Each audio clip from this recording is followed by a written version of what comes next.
Well, it's an honor to be here. I'm of Iranian descent, and my partner was of Scottish descent. So we kind of joked around with George Lopez. We said, so if you mix an Iranian with a Scottish person, you get a Mexican, and he just started laughing. Teacher, am I ever going to have to use this in the future? What do I need this for? And it's very hard to connect the dots for them when, there's not a lot of education in their family, and they don't know anyone that's a professional other than the teachers. They've never met engineers or computer programmers or anybody. So for them, it was a huge, long shot for them to even think about going to college. So I decided that the only way I was going to be able to reach them was to actually do the stuff and have fun with the kids. And don't say, hey, I'm going to teach you about coefficient of friction, or I'm going to teach you about aerodynamic drag, or how a transmission works. So one of the early things that we did was we put together this electric car team where we would build and race full-size electric cars. It was like magic. Here we are, 8 o'clock, 10 o'clock, 11 o'clock at night. The kids are still there, working on the car. I was the one that wanted to go home because my wife is like, dinner's been ready for 3 hours, where are you? We happened to be the first high school in the country to build and race full-size electric cars.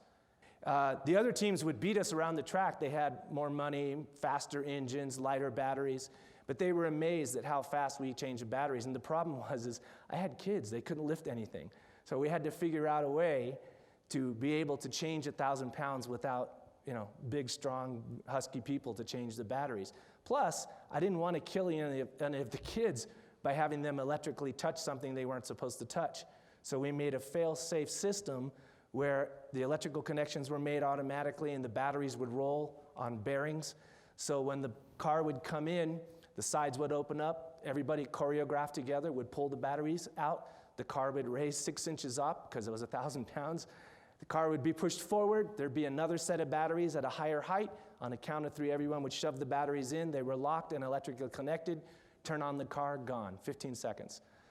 We put a list on the wall outside my classroom of all the participants in the competition. And there were only 2 high schools. And actually, 1 high school in our category, excuse me. There were 2 categories, the university category, which is called the Explorer class, and the high school category called the Ranger class. And you could pick which one you wanted to enter. So we decided we would enter the university category, and we had a discussion about this, saying, well, if we enter in the high school category and we lose, that's a little bit more humiliating because they're our peers.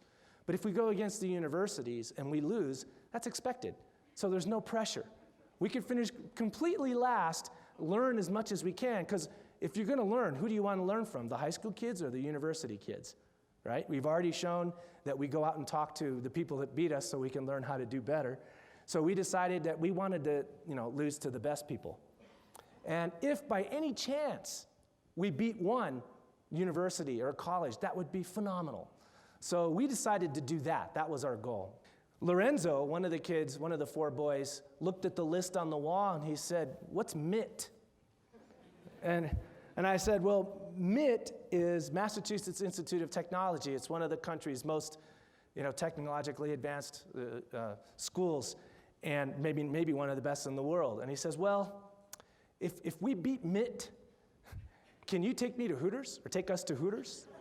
We started designing this robot, and we didn't have a paradigm of what an underwater robot should be. So we approached it totally from a logical standpoint. Some things didn't make sense to us when we saw some other teams. They would have batteries on the surface, and every motor, if they had 6 motors, they had 2 wires coming from the surface for every motor. And to us, that seemed kind of ridiculous, saying, well, why don't you put the battery on the robot and then only have a set of control wires, like an Ethernet cable going to the surface? And then you also don't have to deal with voltage drop. Many of the teams were using 18, 20 volts at the surface to be able to get 12 volts at the end of a 100-foot tether.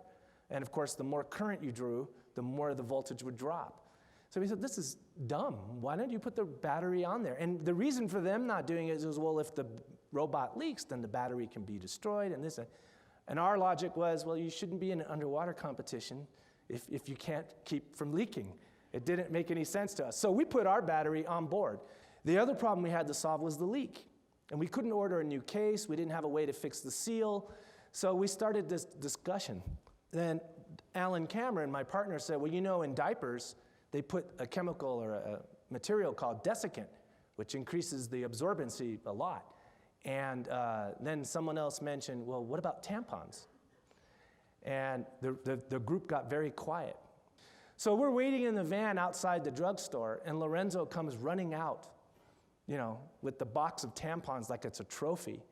And he runs up to I got it. I can't believe I did it. It was awesome. We asked him, well, what did you do? He says, well, I walked up to this lady, and she was scared of me at first because she didn't know what I was going to do or say. And I said, well, we have this robot, and it has a leak, and we need something to absorb it. And we thought that we'd use tampons, but we don't know what kind, and we have lots of small spaces. And so she said, well, you need OB tampons because they're really tight and compact, and you don't need an applicator. He didn't even ask what an applicator was, which is probably a good thing. I still don't know what an applicator is. So after the competition, we opened the case because the judges want to, you know, inspect things. And they're looking in, and we're just kind of smiling to see if he understands what's going on. And he says, what are those? I go, you never seen those before? And he says, is that what I think it is? I said, I think so. Third place, Cape Fear Community College. Wow, they used to be second. They moved down one place. That's interesting. Second place, MIT. I'm thinking, well, you know, maybe we got fourth or fifth. And then I remembered that I made Lorenzo that promise about going to Hooters. And I started getting a sickening feeling. I could just imagine him starting to run around yelling, we're going to Hooters. So I said, Lorenzo, and I pulled him by the shirt. I said, if we win, he goes, we're going to win? I said, I don't know, but if we win, don't start yelling Hooters. He said, why? I go, it's not professional. We'll talk about it later, okay? So they announced first place, Carl Hayden High School, and the place erupted. And I don't even remember going to stage and getting the trophy and coming back. I was so in shock. And Lorenzo, I remember this part. He turned around, and he didn't say it, but he moved his lips. So we were passing the cell phone from kid to kid, and then they're handing me the phone and say, call home. I said, okay, I'll call. He goes, no, call now. Like, right now? Yeah, we want to watch you. I said, why do you want to watch me? He goes, just call home. So I'm like, what are they doing? Is there a trick? Is there something on the phone? What is it? So I call home. My wife, Pam, picks up the phone. I said, Pam, guess what? So what? We beat everybody. We won the whole thing. She goes, that's not possible. I said, well, I'm standing here with the trophy in my hand right now. And the kids were all laughing. I go, so you knew this was going to happen. You called home and no one believed you either, right?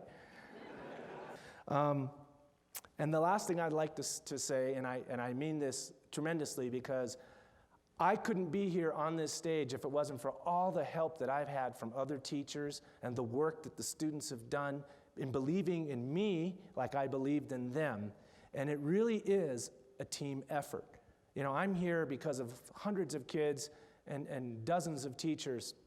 And, you know, part of it's luck. You're in the right place at the right time with the right people. But I truly believe that it really does take a team to build a dream. And so I'd like to leave you with that. Thank you very much.